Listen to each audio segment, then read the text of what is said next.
Hi, I'm Shelley Wood, and this is my tiny sewing room where I make doll clothes sewing videos. But of course, today is not going to be a sewing video, it's a no-sew video.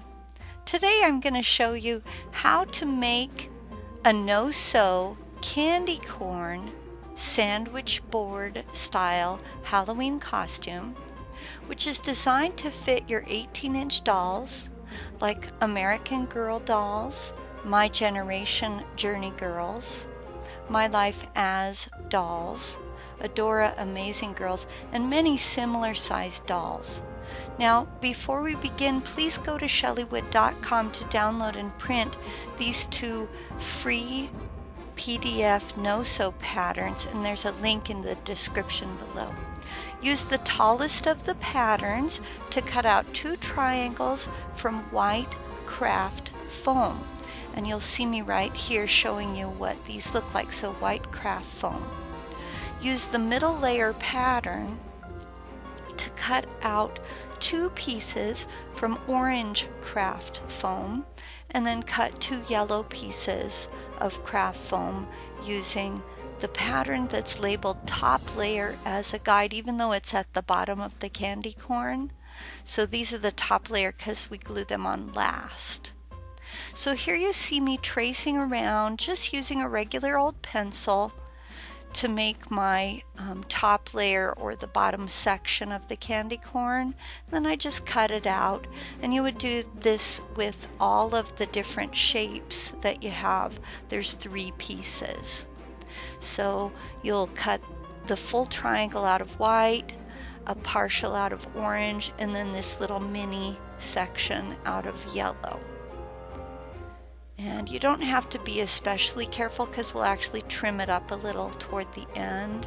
But here you see me tracing around the bigger piece onto the white, so you get a feel for the tracing section. Now, one of your patterns is actually a measurement guide for the ribbon, so that you can cut out 4 separate pieces of ribbon using this measurement guide. Now, I'm using 3/8 inch off-ray satin ribbon, but honestly 1/2 inch ribbon works just as well.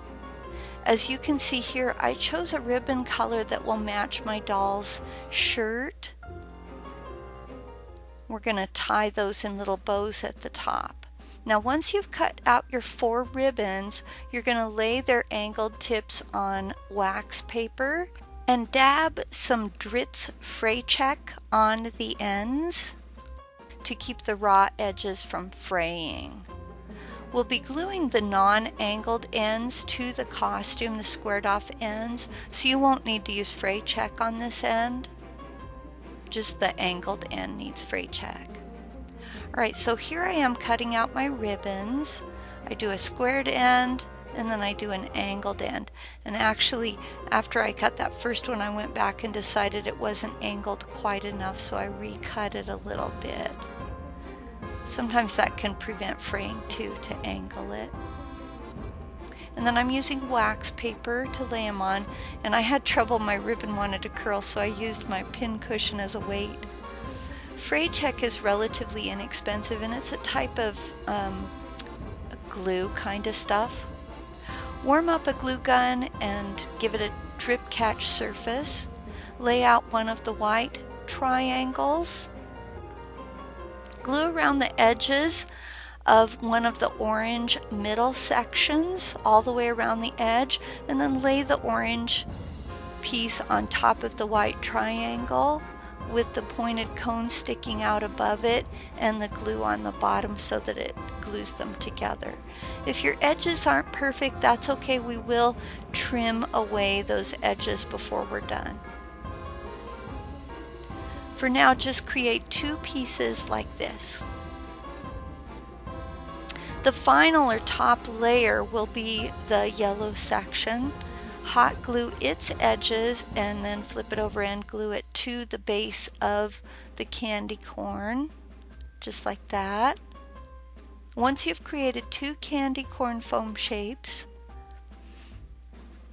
trim away that edge, especially anything that doesn't quite look right. That's what I'm doing here.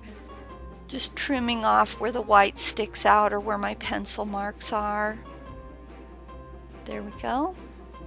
Lay a foam candy corn on top of a piece of cardboard and trace around it with a pencil. Cut out the shape that you've traced. I'm reusing a cardboard sign, but if you have a box around the house, that'll work good.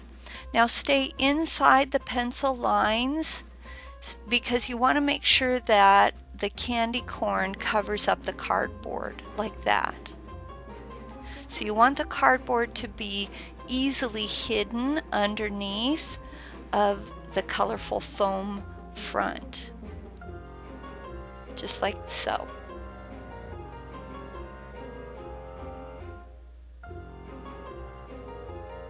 Lay 2 ribbons on top of the cardboard's narrow tip with their squared off edges on the cardboard, so not the angled edge but the squared edge. Hot glue all around the edges of the triangle. You want to sandwich the ribbons in between the colorful candy corn front and the cardboard back. So when you apply your glue, go over the top. Make sure you cover both ribbons with glue going over the top of the ribbons, and carefully lay a foam piece right over the top, making sure it's glued from the top of the cardboard to the bottom all the way around the edges. Okay, so I'm using scissors and my little pin cushion as a weight, and then I add glue, and then I just lay the foam over the top. Give it a little press. Follow these directions to make a front and a back for your sandwich board. So you can see my sandwich board. It's nice to recycle that cardboard. I wouldn't buy something new. Tie the right ribbon of the back candy corn to the left ribbon of the front candy corn, and do the same to the ribbons on the other side. So you're just going to tie a bow, attaching the front to the back on both sides. And now your doll is ready to go trick-or-treating. How cute is that? For more free printable patterns and tutorials, including free patterns and tutorials for my doll shirt, the leggings, and even the cute little candy corn mini skirt, I have all of these patterns that are free. So remember to visit my website, shellywood.com. What if there was an easy way to take a big doll pattern and resize it to fit a little doll, or vice versa? I'm Shelly Wood, the doll clothing designer, and in my pattern alteration class, I'm going to share with you my resizing formula. Pattern alteration is when you take a pattern that you already own and you make changes to it. Let's say a dress doesn't fit your doll quite right. I'll show you how to create a gusset to extend the dress's bodice. Along the same lines, I'll show you how to use a doll's body measurements to lengthen and shorten shirt sleeves, and to recreate the pants patterns you already own so they will fit dolls of different shapes and sizes. Following my instructions, you'll learn how to reshape dresses and skirts, making them fuller or less full depending on the look you're going for. With this collection of more than 40 videos, you'll use my measurement guide and dozens of tips and tricks to create a full wardrobe for the doll or dolls of your choice. I invite you to join me. We are going to have so much fun.